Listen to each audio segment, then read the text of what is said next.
বিষয়টা বুঝিতাম দিতা তোমরা আমার ছুটাইছো আর বেটা যাই বেলাই দিও না আমার কাছে একদিন বেটা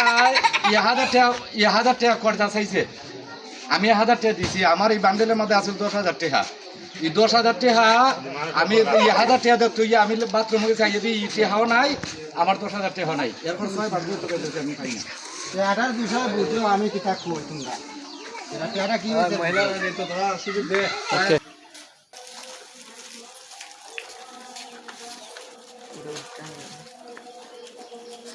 আওসালা কাই করো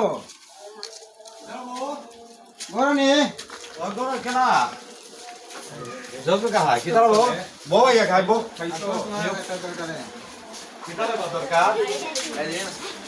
এই কিতা দরকার আমার 1000 টাকা দেন না দিও না গলাই নি আরে বউ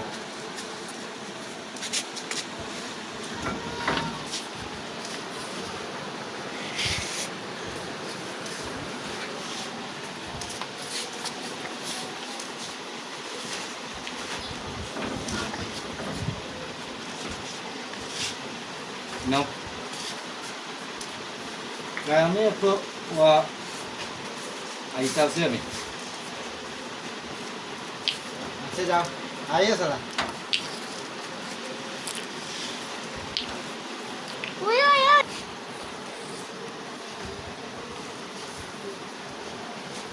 কাম যায় না আমরা জানি আমরা যাইতাম গিয়ে না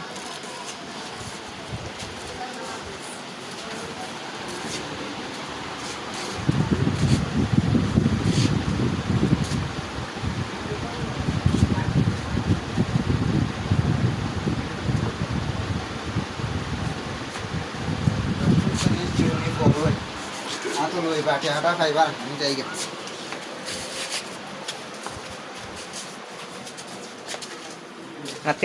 আমার বিষয়টা বুঝছেন নি বুঝছি অঙ্কা তুমি কি 6 মাসের ভিতরে কি কোরআন শরীফ খুললে কি দেখছো না যে বিষয়টা বুঝলাম আমি ওইটা লাগি ওই তুই ইসলাম যে তোরা কনসেন হয় না যে বড় যে হাটা কনসেন ভিতরে কইলে মনে হয় বেটা খাইবা আমার তো ধারণা নাই যে তোরা যে কনসেন কতদিনের ভিতরে বলবেন না বা ওইটা আমি বুঝছি বুঝছেন না তুমি মুসলমান হিসাবে তো কোরআন শরীফ পাই করে পড়তায় ওটা তো এটা তো বুঝলাম কইলা আরেক আমার কথা বুঝে বাবা আসলে আমারই ভুল হয়েছে আমি যদি কোনো সময় বইতাম তাহলে আমার অত বড় ভুল হয় না আর আমিও তোমার কাছে আল্লাহর রাস্তা চাই আর আমার সাথে তোমার সাথে তো আলাদা বন্ধুত্ব আমি এটা বুঝছি না আর আসলে আমি যদি বইতাম তাহলে আর তোমার সাথে এই বেয়াদবিটা করো না কেন তুমি আমার আল্লাহর রাস্তা মার বন্ধু যাই হোক আমরা আজকে এই ভিডিওটা সবাই বুঝতে হবে আসলে একটা শিক্ষণীয় মানুষ মুসলমান আছে কিন্তু কোরআন শরীফ ঘরের ভিতরে থামায় রাখে একজনও একটা